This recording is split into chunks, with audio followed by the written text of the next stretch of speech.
Assalamu alaikum, everyone. Just like every week, this is Hasnan Abbas from Pakistan Society for Training and Development. I tell you what, how do I define Pakistan PSTT, Pakistan Society for Training and Development? I look at it as a chandelier. It's like light bulbs everywhere, spreading light all around, and from a bird's eye view, it looks really beautiful. So people admire it, and people place it on the best place in their drawing rooms and their halls of their houses, so that they can have light everywhere and then can have the vision to look around. So just like every week, we have this program, series of programs where we have consultants, we have trainers, subject matter experts, and also we have industry specialists, gurus, people in leadership positions who come in and guide us on what's happening and share their experiences. Today, our guest is one of the trainers that we have on board. He's a consultant, he's a trainer, highly energetic trainer. His name is Omar Hayat. He belongs to the background of psychology. He's touched up to lives of 50,000 people. You know, integrated with 50,000 people in almost 50 countries over the last 1 decade. So from 12 years, he's been doing learning and development. Today we're here together. Today we're discussing about the topic which is need of the hour. Everybody's talking about. So, ladies and gentlemen, Umar Hayat. Hi, Umar. Assalamu alaikum. Assalamu alaikum, Hasnan. Thank you so much for the opportunity. Wonderful to be with PSTD again, and great to see you also. Thank you for having me. Really excited and looking forward to a conversation on holistic wellness, need of the hour. Yes, yes. Everybody's talking about it these days. So, Umar, let's start with the, over 12 years of experience. I'm sure with 50,000 people, there are multiple things, multiple experiences you must have gone through. So, why this conversation around wellness? Yeah, look, it's interesting, right? As human beings operate, right? Only when something hits us do we react, and I think for many years this topic was a neglected one. I think for years organizations did not pay the amount of respect to this topic of wellness, Hasnan, that they needed to. And I think over the past 3-4 months, considering what's been happening around the world, this has become, I think, a very important and relevant conversation. I wish, the past couple of years, 3-4 years since this topic has been around, and even before that, but really it's become more contextualized. I wish organizations would have taken it more seriously. They would have been more prepared to deal with the pandemic and the outbreak we've had recently.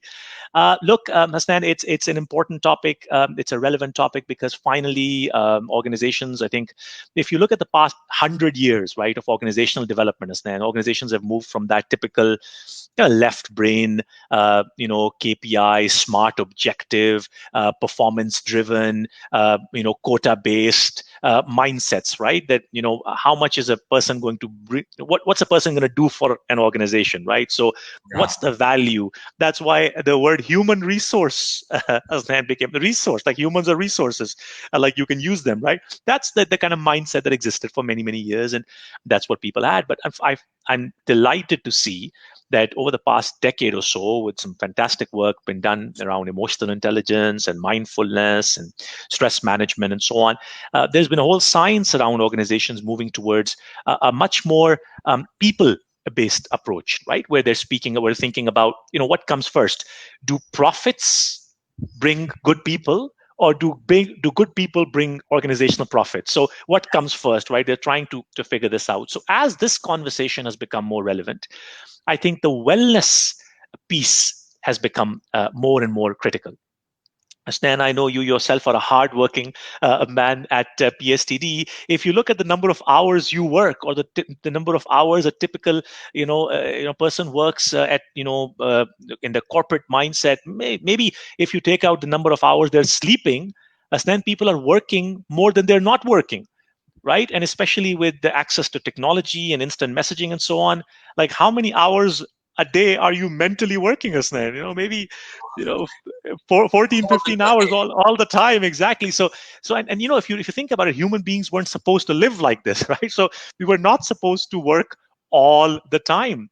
And for those people who are listening to us and have stressful jobs, operating with high levels of cortisol and stress, human beings were also not supposed to operate with such high levels of cortisol and stress for such a long period of time. So you can imagine then what impact that has on physical health. Not to scare, if we have got maybe any financial people online right now, any bankers online, not to scare you, but when they've done the autopsy on the brains of 55-year-old senior bankers who held very stressful jobs, their brains look like the same as 80-year-old Alzheimer patients, right? So Really? that's what cortisol does. Extended amount of exposure to cortisol does to the lining of the brain, which means, Hasnan, that physical wellness and physical well-being greatly suffers when people are exposed to high levels of stress over a long period of time. And of course, then there is the emotional side of things. As you know, Aslan, I'm based out of Dubai in the UAE, and there's in the GCC in Pakistan for sure. There is a whole discussion right now around this topic of job losses and people worried about uncertainty, Aslan, in their jobs. You can imagine, Aslan, that exposure to high levels of uncertainty in countries and places where if you lose your job, God forbid, you have to leave right away. You can imagine what that does to people's emotional wellness. For those who are responsible for their families and they have to provide for them, the highs are high and the lows are low, and they're spending the weekend thinking about, am I going to lose my job? What's my boss going to say? What's my company going to say? So high levels of exposure to this amount of stress puts people in a place where I think it's not healthy at all. So the reason why, Hassan, this has become such an important topic, and congratulations to PSTD for talking about this. I know, Hassan, we have a workshop coming up in a couple of days on the 8th and 9th of July with PSTD, and I'd encourage people to go on your Facebook page and check out the details of that. And it's an open session, so anybody can join us. And I'll mention that a couple of times later as well. This session we're going to talk about not just the why this is important, but then what do you do about it? Like, how do you figure out a way to focus on your wellness? So, in summary, as then I'll say it's become important because of not just the coronavirus pandemic, just not just this. I think it was becoming more and more relevant because as you and I spend hours and hours at work, unfortunately, sometimes then doing the same thing over and over again, expecting different results, right? What did Tony Robbins say, right? He said, if you work the same way for 10 years, you haven't worked 10 years, you worked your first year 10 times. Right, so you could imagine just people doing the same thing over and over again, expecting different results.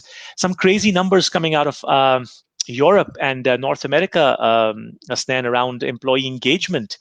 Can you imagine the employee engagement numbers out of Western Europe and North America? 62%. GCC wouldn't be much different, right? The Gulf countries, meaning 62% of people, right, engaged, right? So there's almost 30, 35, 40% of people who are just who's showing up to do enough to keep their jobs. About a few years ago, a survey was done which saw that 25% of all employees around the world from different countries, different industries, different levels, are then actively disengaged. Like they were at work looking for work, kind of thing, right? So they were like, that's That's the what it level of means. that's the level of disengagement they had. So imagine that level of disengagement, and then all of a sudden the pressures are high, the performance expectations from organizations are high. So somewhere something's got a crack, and unfortunately, what's cracking is people's wellness. What's cracking is people's physical health. Um, I'll talk about this a little bit later on, but there's a fantastic series on Netflix as well for those of you have Netflix called Heal, Heal, and in Heal, it talks about how the people who work on this, Dr. Joe Dispenza and so on, who's written some great books as well. If you guys have the time, you want to read his books. He talks about how almost the entire typical, physical illnesses that a lot of people suffer from, diabetes and high blood pressure and cholesterol and heart illnesses and so on, almost entirely find their origination in stress. They find their origination in working under high levels of stress and anxiety and constantly being worried about what's happening next. So, if not now, Hasnan, then when? If we're not going to talk about mental, emotional, physical, holistic wellness, if we're not going to speak about it now, then when? So, Omar, you just mentioned the word stress that we've been talking about for the last couple of decades since I've been born. I've been hearing this word. Where does this stress come in from? I mean, is it independently stress in place, or is it due to multiple reasons? Yeah, so people always talk about this, right? People say, well, listen, so the first thing I want to say is stress is a human function. Like, you cannot control it, right? So, like, if you're sitting right now, Hasnan, wherever you are, and let's say the door was to open right now and a tiger was to walk in, right? And if I was to say to you, Hasnan, don't stress, right? You would say, how do I do it, right? Of course, you're going to stress. It's a basic human function, like flight or fight, right? So number one, you cannot control stress, Hasnan, but you can manage stress, and that's the big conversation that one can have, right? How do you manage your stress better? And I think that's the relevant conversation, as to understand where does stress originate from. And also, Hasnan, research over the past decade or so has shown that we also experience stress differently. So you might have seen some people, they're actually pretty calm. So they're able to handle the highs and lows, and they don't have that amygdala hijack where the moment they hear bad news, they say, "Oh my God, it's the end of the world. My life is coming to an end." Right? And some people are that. It's a little bit of something goes wrong, and it's the end of the world, right? So people also experience stress differently. So to be aware of what causes you stress, to be aware of with which intensity you experience stress. So because you brought up the topic, then let me move forward by telling you. Just let me spend a couple of minutes then telling you about what stress does, and then hopefully I can share with you some ideas of how to deal with it. Um, so Hassan, the first thing typically under stress, under high levels of stress and anxiety that we find people experiencing is listening skills, right? So spousal relationships, for those of you who are listening, spousal relationships, friendships, boss employee relationships, customer salesperson relationships. Typically the first thing to go then under high levels of stress and anxiety is listening skills, right? Because we listen not with the intent to understand, we listen with the intent to reply, right? So one person is speaking, right? And then the other person's like, yeah, but I, I, I, are you listening to understand, or are you listening to reply? Um, and also remember, there's a fantastic experiment on YouTube if you ever have the time. It's called Lovers in the Restaurant, right?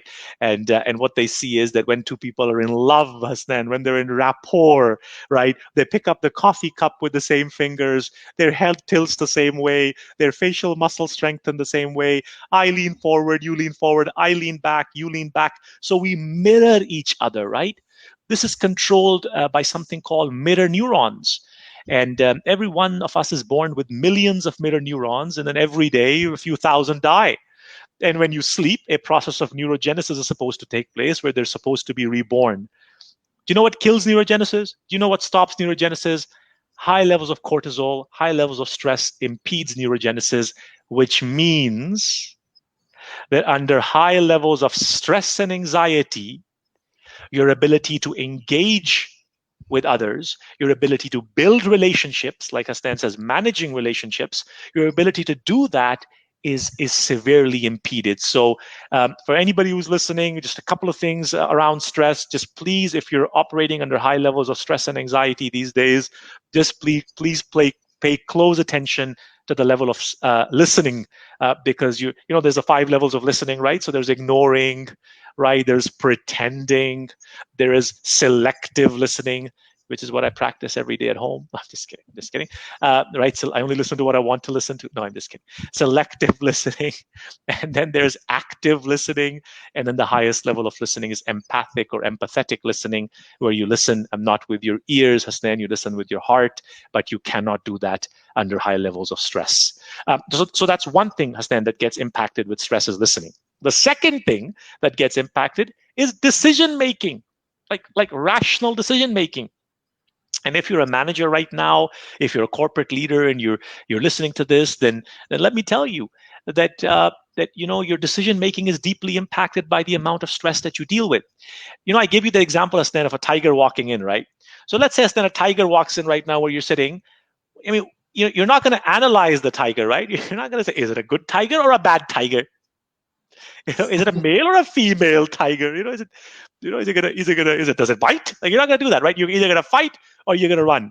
So every time you're in a high stress environment, now these days, thank God we don't have tigers, but we've got managers, and we've got deadlines, and we've got projects. So every time you're in a high stress environment, all of a sudden, boom, your mind says, well, let's send all the blood to the bigger muscles, the arms and the legs. We're either going to fight or we're going to run.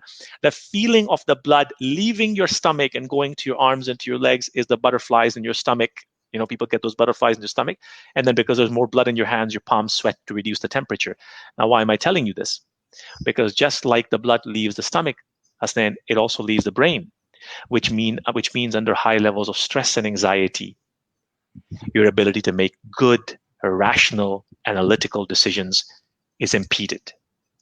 So if anybody's listening right now, when you manage a team of people or you manage a business, or again, even if you're employed and just please remember that under high levels of stress and anxiety, the first thing to go are listening skills. Second thing to go is decision-making skills. Hassan, So, Omar, I want to just yeah, step back 1 second. I'll just give me 60 seconds and I'll turn it over to you. I want to make sure that I put this holistic wellness umbrella that we're talking about. I want to emphasize to everyone listening that stress management is one part of holistic wellness. There is agility and emotional intelligence that's part of holistic wellness. There is, for example, things like sleep hygiene. There is financial wellness. There is nutritional wellness, right? So kind of what you eat. People say you are what you eat. Wouldn't be such a good story in my case, but it's so all of these things come within the remit. Mindfulness, for example, then what an important topic mindfulness is, and hopefully in a few minutes we'll get to chat a little bit about what mindfulness means and what that is. So I just wanted to emphasize that holistic wellness is an umbrella under which you get physical, spiritual, mental wellnesses all come within that remit, Hasnan. yeah. So that's what my question was. Started off with holistic wellness overall, all sorts of dimensions that we touch upon while talking about wellness. Let's try and contextualize it a little bit. How I look at it is for organizations. What are those dimensions for an organization? For example, the term as we know it as employee wellness, or having a wellness culture. What is that, Omar? Again, Stan, this is something that I think if you look at the past few years of organizational development, I know you guys, PSTD, you guys do a remarkable job on helping organizations look at their organizational development plans. This, again, has also become an increasingly relevant conversation, right? Organizations looking at what's our wellness strategy. I cannot tell you, Hasnan, how many organizations are reaching out to us right now, large organizations, multi-million, kind of Fortune 500 kind of stuff, right? They do not have a wellness strategy. They did not have wellness champions. They did not, they were so busy getting people to do what they wanted them to do. They were so busy thinking on, KPIs and projects and tasks and so on, that they never spent focus on this topic of wellness. So organizational wellness, organizational well-being, making sure that your people, your employees, the people who work with you are becoming the best versions of themselves. on a daily, weekly, monthly, quarterly basis? Are you helping people succeed? Are you helping them become better versions of themselves? Do you have mechanisms in place in your organizations where you can track mental wellness? So you have something in place where every quarter, every half year, you're measuring organizational well-being. How are your people doing?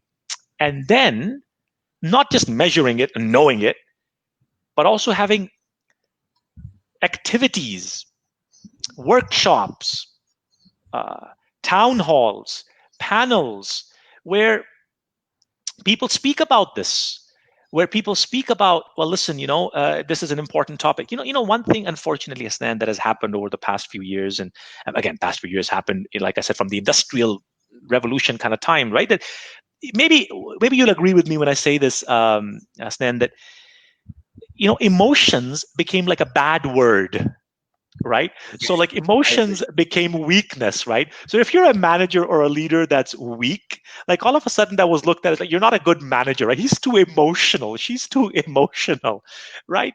Whereas if you research who are the most liked leaders, who are the most well-respected leaders, those leaders were the ones that showed emotions. Now remember, emotional intelligence and emotional are two different things, right? Emotional intelligence is about showing the right emotion in the right time with the right person in the right amount. Let me repeat that. Emotional intelligence is showing the right emotion in the right person in the right amount at the right time. That's being emotionally intelligent. So leaders who are emotionally intelligent will always get more from their people. So this topic of organizational wellness. So people should not be getting promoted, Hasnan. So just because you're the best salesperson does not mean you become a sales manager, The right? potential, yeah. So if you haven't helped other people become the best version of themselves, if you haven't prepared 2 or 3 people in your team to take your place tomorrow, um, if under you people aren't growing, or they're not empowered and they're not thriving, they're just surviving, then really, should you be promoted? Just because you met KPIs and projects were completed and profitability was achieved, right? Should you be? And I'm asking this question not to you, as then I'm asking this question to every single organization who will ever listen to this. And if you're a senior manager, if you're a chief executive somewhere who's listening to us, I ask you that question. What is your wellness strategy? What are you doing to help your people holistic holistic wellness, topics of emotional intelligence, topics of mindfulness, topics of adaptability, stress management, nutritional wellness, physical wellness, sleep hygiene? Are these topics being covered in your organization or not? So, Omar, for your program on the 8th of 9th of July and the programs that you've made yourself available with PSTD to conduct, do you suggest a training program will add value for like a wellness program? How do you try to make that holistic? Yeah. So look, again, so remember, anybody who's listening to us, this is not a destination, it's a journey.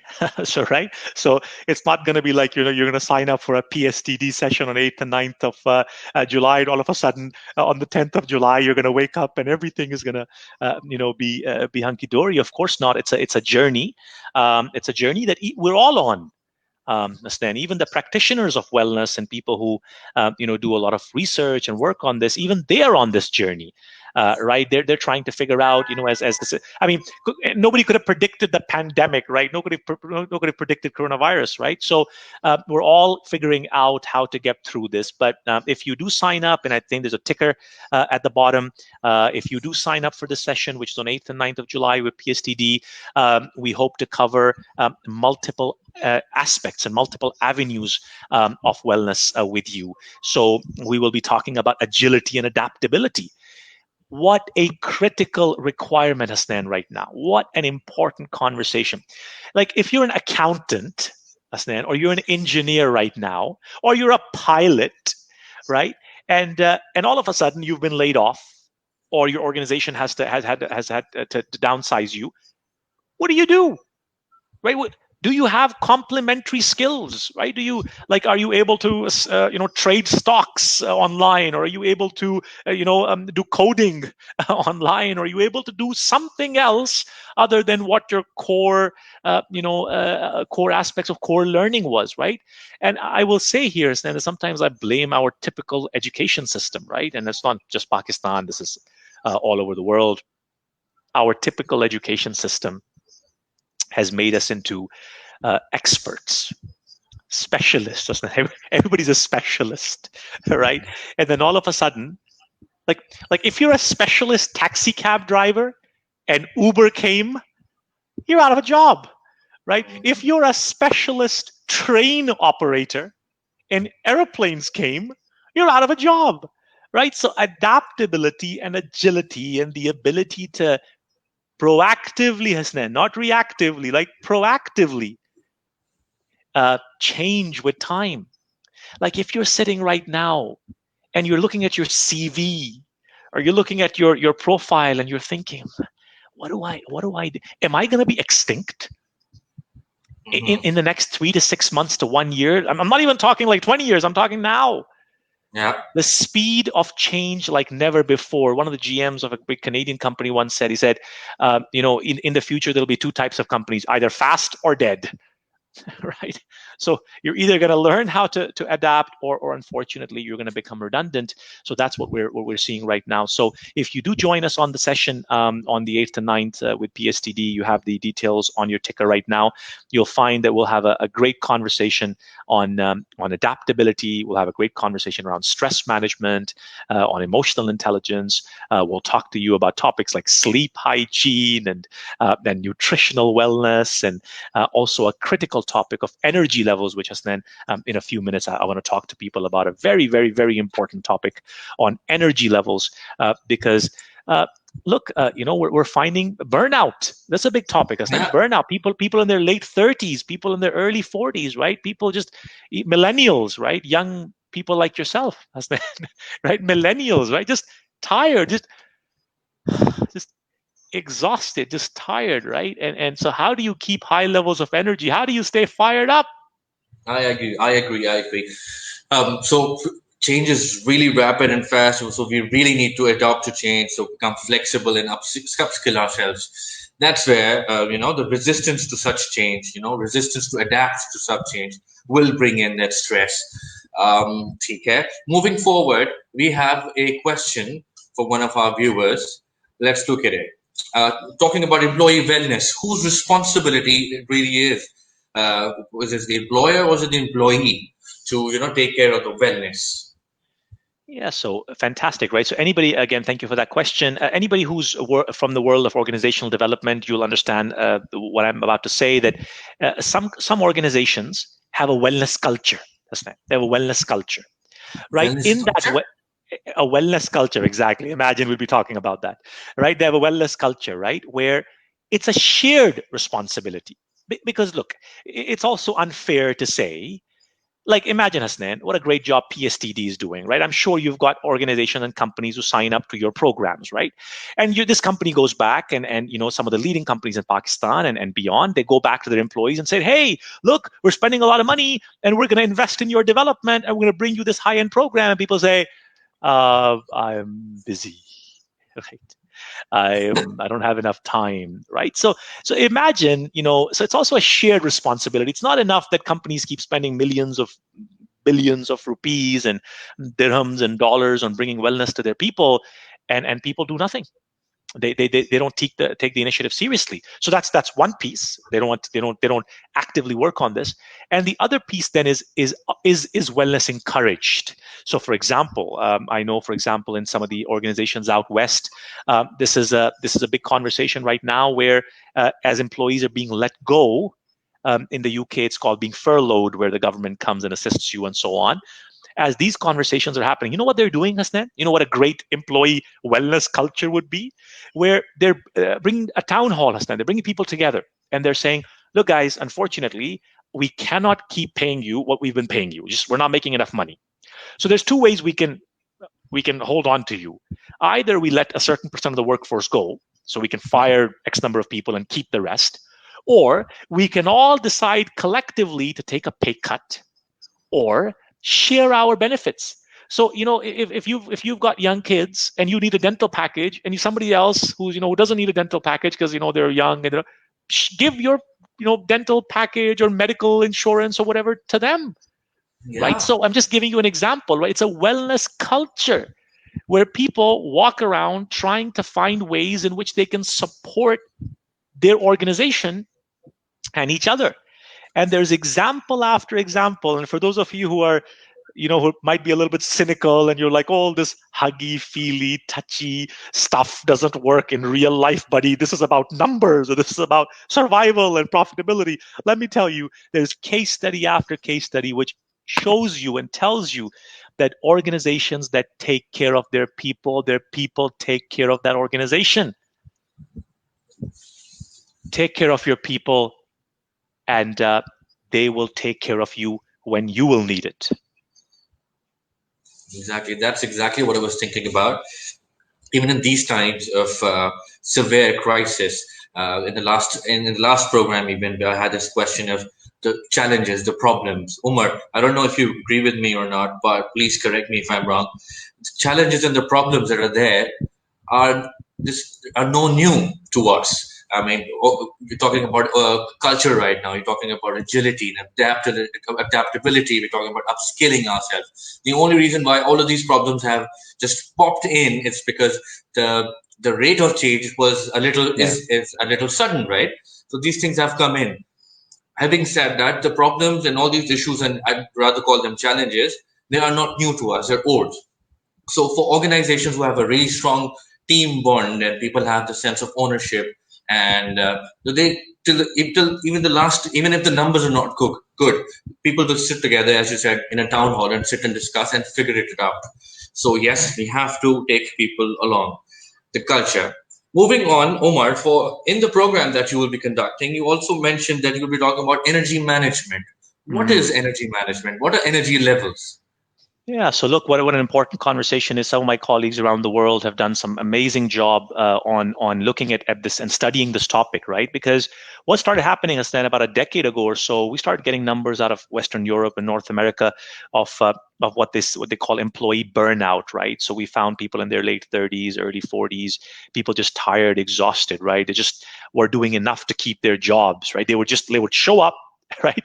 They would hang up their jackets, they would hang up their hearts, right? And then they would sit down to work. At 5 o'clock, they would be happy again, right? So what was happening to people? Why was engagement so low? Why was energy level so low? So some of the research that's been out there and it's publicly available, and we'll talk about it on our session on the 8th and the 9th. Stan, is there's kind of four levels of energy, right? So we speak about what we call as bioenergy, which is that kind of basic level of energy which is created in very kind of very very primordial early years of your life, where you're figuring out survival, and bioenergy was what kept you alive. So when you were hungry, you cried, right? And when you were scared, you cried. It kept you alive in those early years, right? Bioenergy, right? It's the energy of motion. So people like 5 a.m. they're in the gym running, that kind of stuff, and other people barely make it to work, right? So what's the difference, right? Some people have high levels of bioenergy, some people have low levels of bioenergy. It's just the way it is. And then in the preceding years, then you have something called emotional energy, the second level of energy, which is where people tap into the limbic system, as we call it, where they try to figure out, what their fears are, and what motivates them and what demotivates them. So when you were a child, you did something, and your parents yelled at you, and you cried, and they picked you up, and you learned those kind of human interactions and so on. That was emotional energy. And then years kind of evolved, and between the ages of typically kind of 6 and 12, in those early years, the third level of energy, what we call the cognitive energy, from cognition that develops us then. So then you learn, for example, math, and science and logic and analytical thinking and so on. That's the kind of third level of energy. And then the highest level of energy, and again, there's many articles out there. People call it soul energy, spiritual energy. People call it purpose energy, and a lot of kind of different names to it. But essentially, what is it, Asna? It is having a bigger purpose, going beyond the now. Like, why do you do what you do? Think about it, Asna. Think about it for 1 second. Let's think about this. Why do we do what we do? So what's the why? Is it because I want to, give my family food, a meal on the table? Good. It's pretty good. That's a noble purpose. It's good. Is there something beyond that? And understand, so very important, I want to share this with all of our listeners and anybody who'll join us on the 8th and 9th. We'll go deep dive into this conversation. Very important aspect is, what happens is, that Maslow's hierarchy kind of stuff, right? Where once those basic needs are met. So imagine you started working because your purpose was, I just want to get a job. I want to tell my parents I got a job. I just want to make some money, right? So imagine that was your purpose. Great, you got it, right? Then what happens? Right? And then Yeah. all of a sudden you're like, hey, listen, so I have that house I wanted. I have that job I wanted. I have that car I wanted. I'm traveling, and that's when you get that. I don't want to say midlife crisis, but that's when you get that. That's when you get trouble, right? That's when you get people saying, "Well, why am I doing this? I hate it. I hate my boss. I hate my Yeah, company. I hate the level, everyone." the energy goes down, right? That's it, right? Because there's no bigger purpose, right? And I'm not saying a Mother Teresa-ish, Nelson Mandela-ish kind of Qaid Azam-ish kind of purpose. I'm saying, do I want to help people become the best version of themselves? Do I want people to be sitting somewhere one day and say, I had a great manager once, they changed my life? Right? I mean, do you want that to happen or no? It's up to you. But that's that highest level of energy, Hasnan, that very few people tap into. Right? Very, very few people tap into purpose. And I'll tell you, when those four energy levels combine, it's like four legs to a table, right? Like, and we'll talk about this again in detail on July 8th to 9th. And again, if we'd love for our guests to join us on that session, please feel free to get in touch with the team. You see the numbers in the emails below. What you'll find is then is like if any of those legs of the table are not balanced, then the other leg compensates, right? So, for example, like if you're not taking care of yourself physically, like if you're not active, like I don't mean a six pack, like I mean if you're not active, if you're not taking care of yourself physically, then emotionally you'll suffer, right? And if you're not taking care of yourself emotionally, then the physical energy will suffer. And by emotionally, how do I mean? I mean, if you're not surrounded by people that you want to be surrounded by, if you're not, if you're not doing things that you want to do. One more aspect of emotional and energy management, Hassan, is that we become the average of the closest five people we surround ourselves with. Right? Warren Buffett says you become the average of the closest five people you surround yourself. That's why I find it funniest then when people say, "All my friends are losers." Right? So look, you become the average of your friends. You become the average of the people you have around you. So if you're surrounded by low energy people, if you're surrounded by negative people, guess who you will become? Your language will change, and you'll talk about what you don't have. You'll be sitting somewhere, and people will be talking about the coronavirus. You'll say, "Oh yeah, it's horrible. Everybody's gonna lose their job. Everybody's gonna become like what? Have you lost your job? No, I'm okay. Well, wait." Right? So, it just, and unfortunately, as then, and again, I don't want to. I want to be very, very careful. I don't want to sound like I'm generalizing here, but you'll agree with me. Obviously, I'm a proud Pakistani myself, and unfortunately, sometimes in our country, and it's everywhere, but especially sometimes with us, you find people talking about negativity a lot more, right? What sells more, right? Constant negative news. CNN, unfortunately, negative news sells. A funny joke, Hassan, there was a newspaper that opened up in California a few years ago, and they made a decision. They said, we're only going to publish positive news, right? And they were bankrupt in 6 months, right? Because unfortunately, this negative news sells, and negativity sells. So look, if you want to keep your energy management and energy levels high, please make sure you've got those 4 levels of energy in the right balance. And then if you want to talk more about it, please make sure you join us on July 8th and 9th as we talk about this in more detail. Great, Omar. So, what overall, if you talk about holistic wellness and how wellness cultures across organizations and how people perceive it, your experience, because you've had an experience, you have a holistic view of all sorts of people and all sorts of cultures in the UAE, in the Western countries, in Canada, here in Pakistan. Also, since you're really active conducting programs for Pakistani audience, also is there a difference of cultures and how they view wellness and how they take stress and how they respond to it?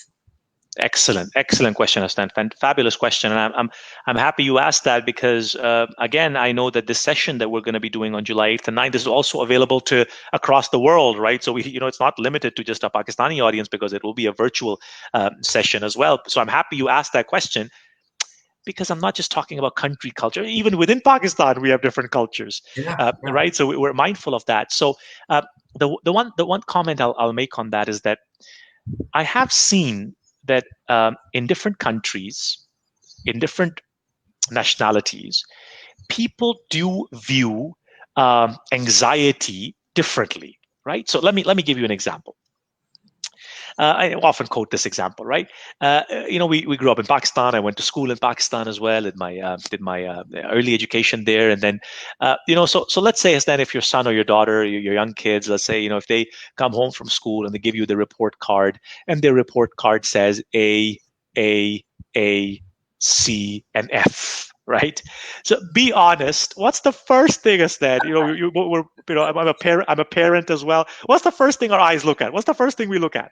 The grade F, yeah. Of course, like, oh my God, failure. Or let's say in a typical organizational appraisal, right? A lot of people just went through their appraisal, half-year appraisals, right? So people going through performance appraisals, right? What do they focus on? The performance appraisal, what you could have done better is, right? Even though you did a great job. So we almost look at the gaps, right? Our eyes look at the gaps. Our eyes kind of mind the gaps, right? They say in the UK, right? Mind the gap, right? Our eyes look at the gaps. So what happens is that I find some cultures, unfortunately, where there is much more of a cutthroat, zero-sum game. I must win for someone to lose. I must, that mindset, right? And again, my apologies that I'm not generalizing, and I'm not saying that our culture is any different. I'm just saying, in environments around the world where there is a cutthroat culture, right, where it's I must succeed and someone must fail. Then because I went to school in Pakistan. In Pakistan we have the grading system in class, right? So Mhm. position system. So you must, if you're position 1, then somebody's position 2, and then somebody's position 55, which I used to be always, right? So different positions in class, right? What is that position system teaching us, Hasnan? It's teaching us that if somebody's number 1, then you must be number 2, Yeah. as opposed to the grading system. So if you have an A and I have an A, and my A is at 99% and your A is at 91%, doesn't matter, we still have an A, right? So it created much less of a I am better than you because that kind of, and that's what we're doing is that in our schools, in our academic systems. That's what we are unfortunately inculcating. We're inculcating this mindset of rankings and positions. And look at a typical organization, Hassan, the hierarchy that we have. And I hate to say this, but I think just in jest and just for a little bit of fun, so sometimes we're doing these leadership programs and over the past decade or so, right? And sometimes you meet in the executive coaching, you meet senior leaders and CEOs and senior, and you're like, how did this person become to see, like, how did this person become? There's like 10 people better than them in their team, right? Because unfortunately, sometimes, and I'm generalizing, but sometimes people, just our matrices of how we promote people and how we take people forward are a little bit skewed. So just to answer your question, I think cultures and societies where the culture of a zero-sum game is bred, where if I must win, then you must lose. Then unfortunately, in those cultures, you get people who it's not like what makes you happy is not that I succeeded, but you had to fail also. That's a Yeah. great day or a great day. I have to succeed, and you have to fail also. So that's my thoughts on that. Great, great, beautiful. All right. Great talking to you, Omar. Very important tips. So we've covered adaptability, we've covered physical wellness, we've covered the energy management.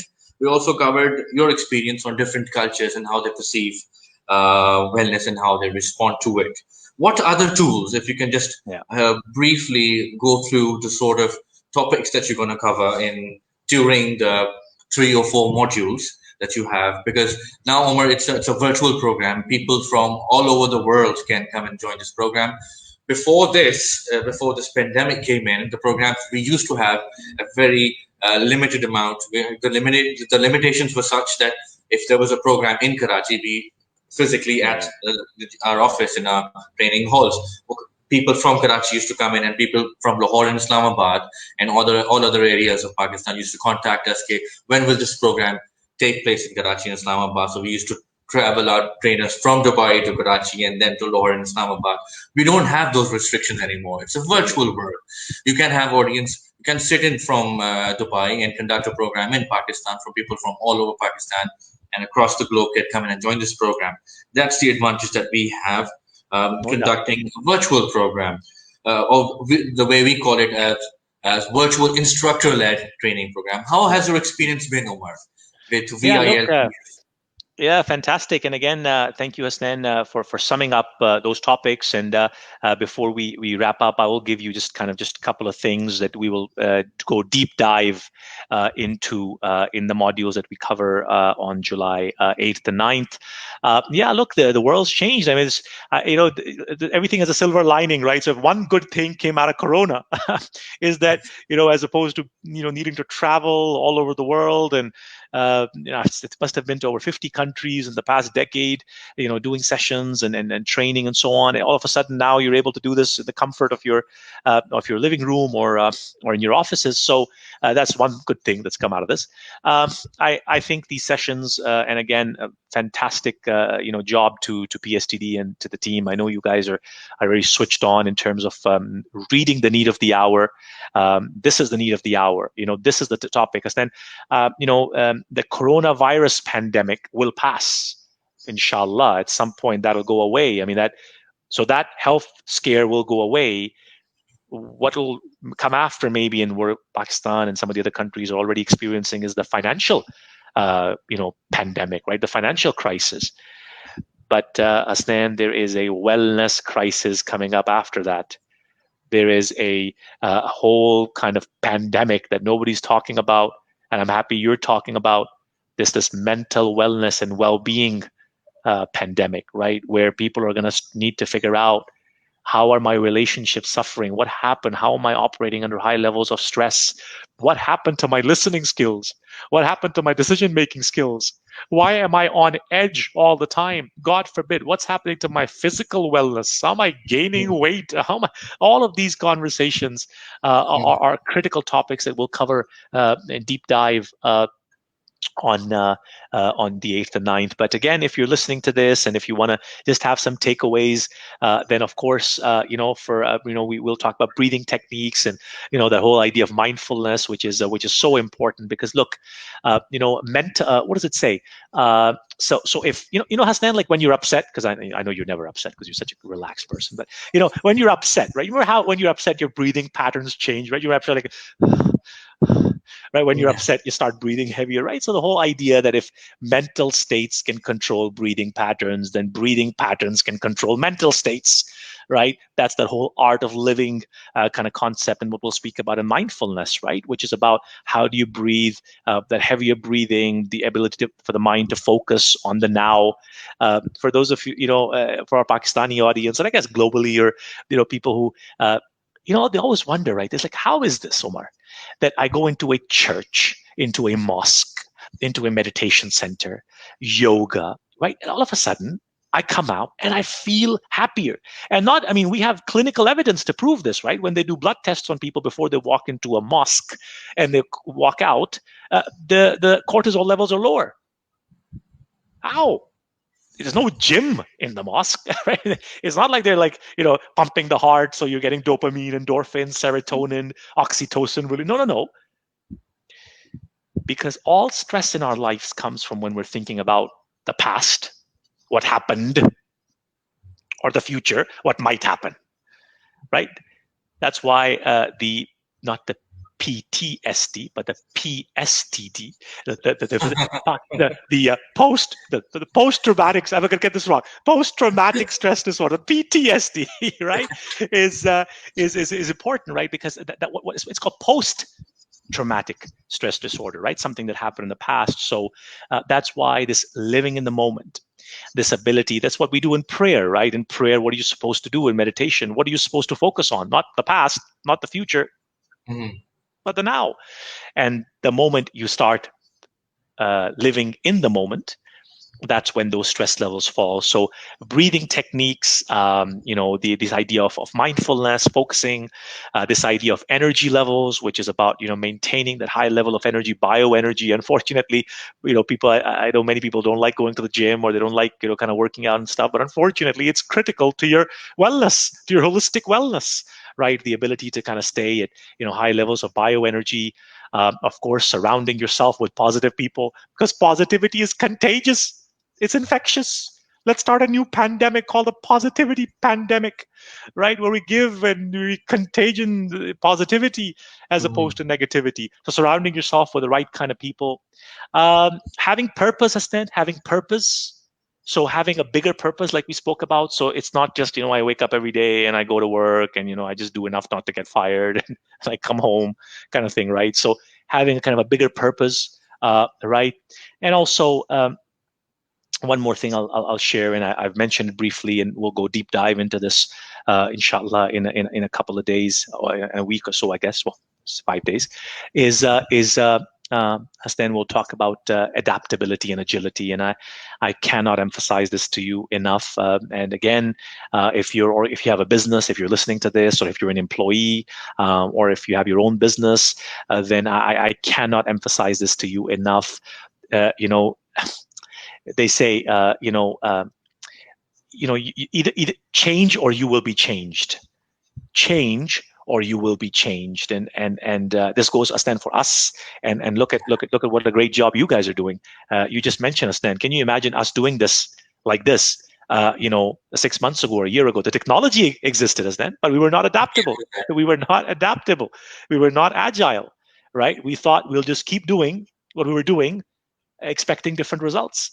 So all of a sudden we had to do this, and we had to adapt, and we had to be agile, and look at what we're achieving. And same thing happened with us, and same thing would happen with a lot of businesses. And if you're an individual out there who's, you're an accountant, you're an engineer, you're a healthcare practitioner, you're looking at your skill set and you're thinking, my goodness, if the world goes digital, if the world goes, if this digital warfare, this virtual cliff, this digital transformation that everybody's been speaking about, but nobody did anything about for the past 2 years, if it's finally here, and this is our new normal, Hasnan, then do you have the skills?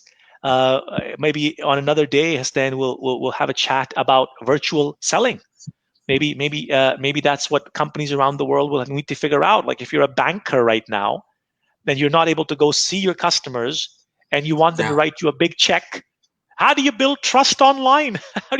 How do you sell to people in a virtual in a setting. virtual Yeah. setting, right? So that's maybe Hasnan, a conversation that we can have at another day, because I love having these conversations with you and PSTD, and I think you guys are do such a fantastic job of raising awareness on critical topics of wellness and well-being and a holistic approach to this. So if we could, we could have done a topic just on stress management.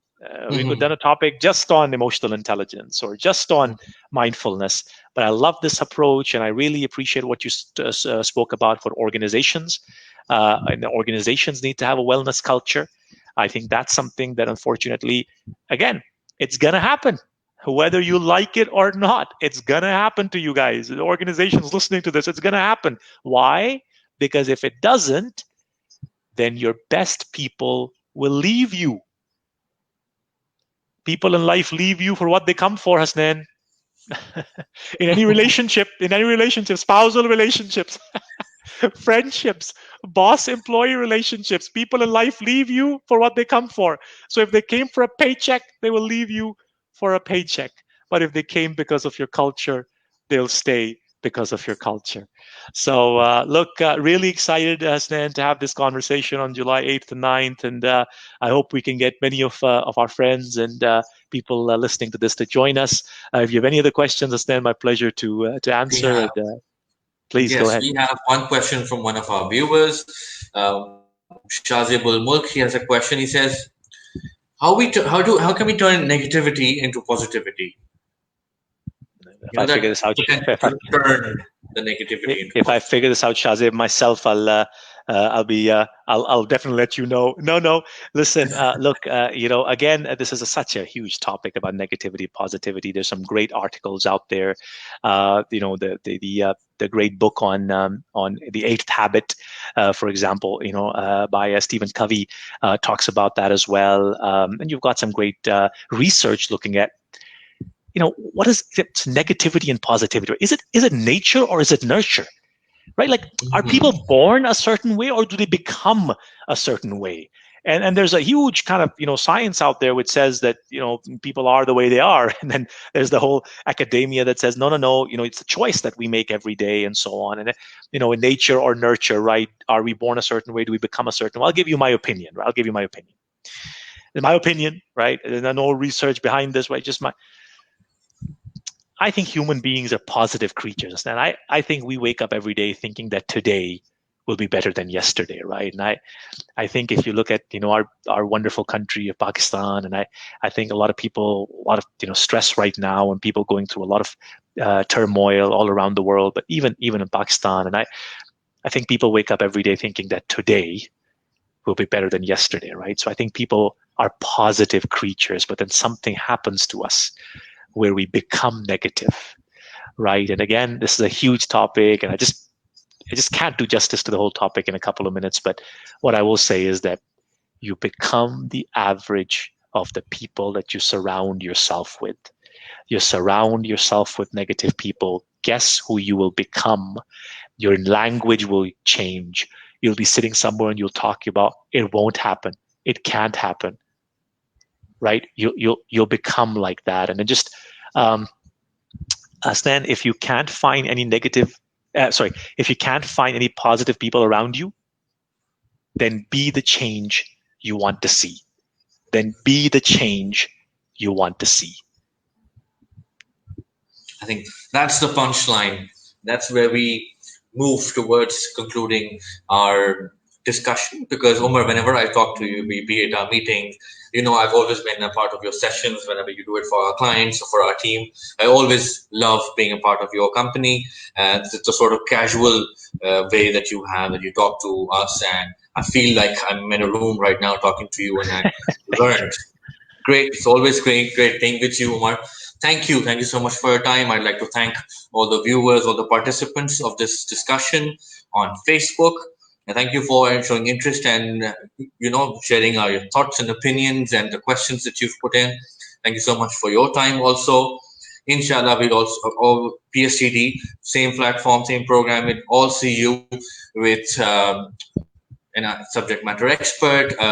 Inshallah, you'll have the post, you'll have the information on our Facebook page and on our LinkedIn. next Friday, 5 p.m. Pakistan time. Please take care of yourself and do not forget to register for the program.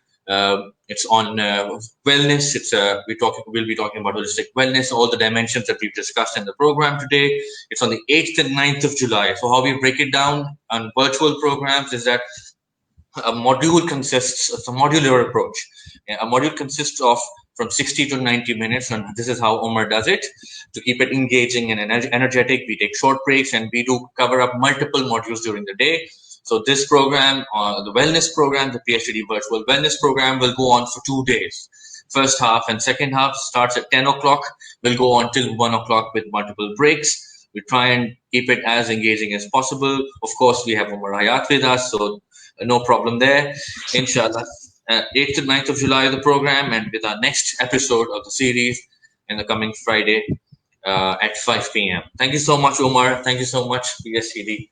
Please take care of yourself. Allah Hafiz. Allah Hafiz. Thank you.